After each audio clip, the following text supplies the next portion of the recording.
Joshua Walker here at Japan Society. Okay, the lockdown's not over. We're still here, but I am excited to be joined by Rona Tison, who's the Executive Vice President over at Itoen, and she actually was the very first employee. Rona, thank you so much for joining us for Tea Time today. Let me just start. How are you doing? Doing well, considering I think everyone's in the same boat here, but we're doing well. Our company, we are working remotely, but the good news is we are set up that we can still kind of service our customers because, frankly, our tea's been doing very well. I think it's a timely that people are really looking for sort of healthy beverages.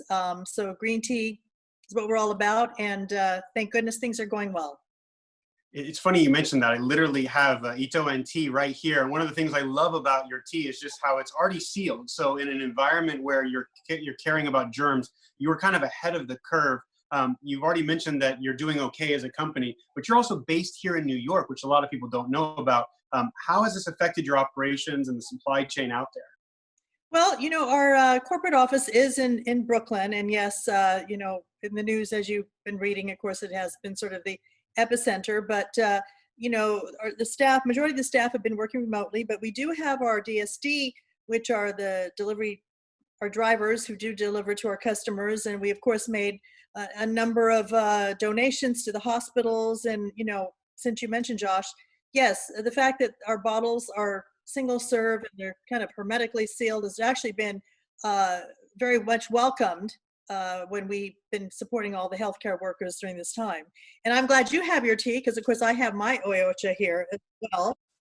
But it has been great because I think that our teas, our oyocha being the number one brand in Japan, and here it's really taken off, is unsweetened.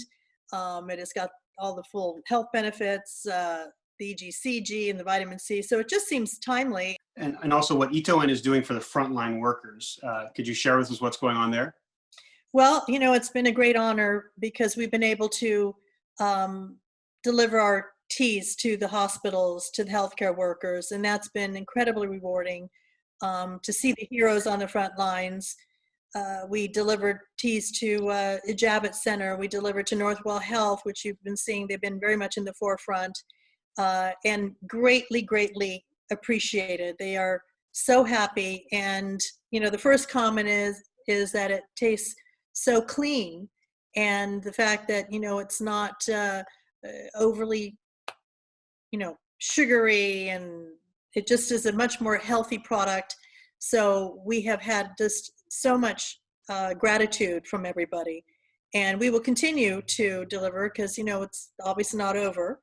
But, and it makes our staff incredibly proud and honored to be able to do that. You've been at the company, you're number one employee. You're half Japanese, half American. It's perfect that you're working at Itoen, kind of the top tea company, but you also went through 9/11 there in New York, and now you're looking at what's happening. How do you compare and contrast these two major crises that are going to define New York?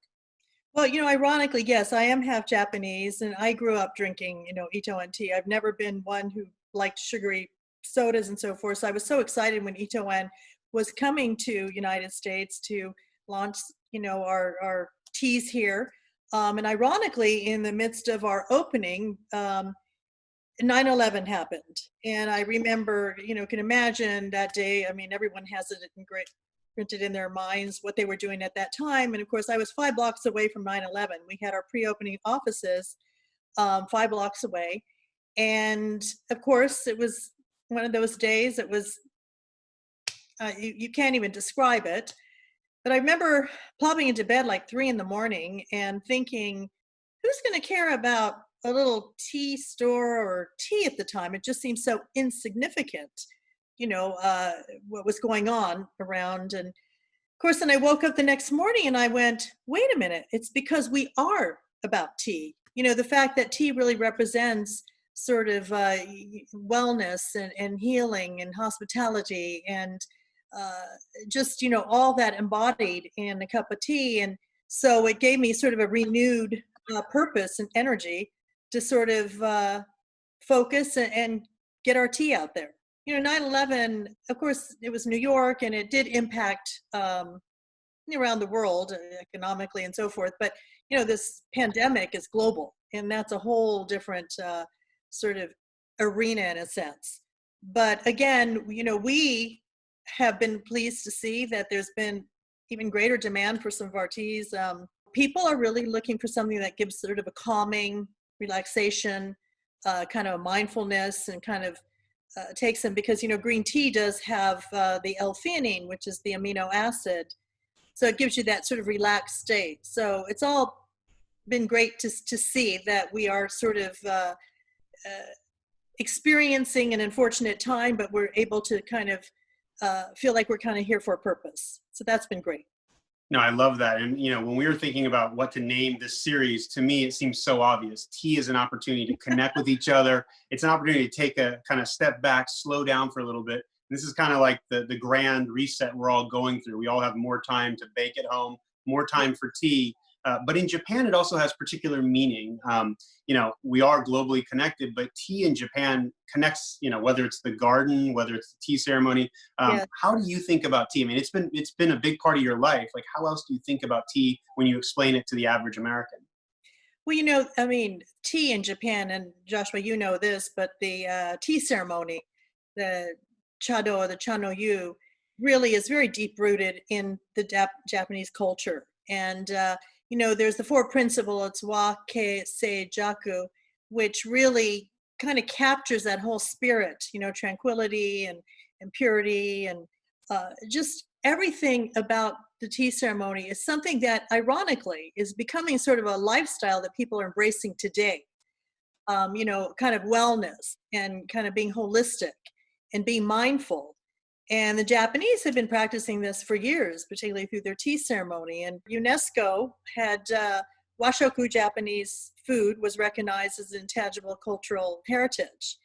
And so with that, obviously, with Japanese food comes Japanese tea. And it just is sort of, the marriage of food and drink. So it is such a deep-rooted cultural beverage, but has taken on a totally different modern spin. So I should be full disclosure to the viewers. Itoen is on the board of Japan Society, but well before I joined Japan Society, I've been a big fan for all the reasons that Rona said. And what I love about Itoen is exactly what I think is the best of Japan, which is you are this traditional, there's nothing more Japanese than green tea, for example, right? But you've perfected it in an innovative way, so you can actually take it with you. When I would practice Aikido in Japan, a martial arts form, I would have my green tea with me, and you just find different ways. So when you look at kind of what comes next, the post-COVID-19 world, what's next for Itoen? What's next for all the innovations you guys have been leading on? What keeps you up and is kind of the glass half full, so to speak, of your teacup? We'd like people to really sort of integrate. I mean, not that it's just sort of, how would you say, just a Japanese beverage, but I think it's becoming very mainstream here in this country. Ironically, we're rolled out in Walmart. I mean, whoever would imagine, authentic Japanese tea, and we have our green tea and our jasmine flavors in Walmart. So we would love people to continue to embrace. I have to quote our chairman years ago had said that his dream, Mr. Honjo in Japan, said that he would love to see our green bottle sort of become that iconic and sort of replace the red bottle. So with that said, we'd love to see people really embracing our teas all around, whether it's a loose or the matcha. And I think it just really lends to a much more healthier lifestyle in many ways. So what many people don't realize too about Itoen is we're very committed to sustainability. We actually recycle our tea leaves where we brew the bottles, and we make sort of an eco product out of it. So from that eco product resin, they mold many things. We make benches, we make tatami mats, we do ceiling boards, we do household goods, all made out of our recycled tea leaves. So this is sort of, a technology that Itoen sort of created, and we actually have been recognized in Japan we got an award for this. But we're always trying to think in terms of the sustainability. So we also work very closely with the tea farmers. We are a vertically integrated company. And we have a program where we develop and nurture young tea farmers, because, you know, much like our country too, you know, farming is slowly, young people like to sort of move away to work in the city. So it is important to kind of sustain a lot of the tea plantations in Japan. So we have a program working closely with young farmers and developing that. So it's been really rewarding to be with a company that has, you know, takes that to heart, and really cares about sort of giving back. If you could give one piece of advice to our viewers who are kind of stuck at home and wish they were able to experience all the diversity of New York, what's that one piece of advice with somebody who's kind of seen all the ups and downs of 9/11, 3/11, and now COVID-19? Drink green tea. Well, I'm telling you, know, it's interesting because, you know, I think people right now are looking for so many ways, you know, boost their immunity and so forth. And, you know, green tea just has a multitude of great benefits. So we always say drink green tea, but we recommend, you know, sharing time. And, you know, one of my greatest, fondest memories and how I think I've really connected to Japanese tea was through my Japanese grandmother. Every summer when I would go Natsuyasumi, summer vacation, she'd say, "Ma, ocha." That would be the first thing we would do.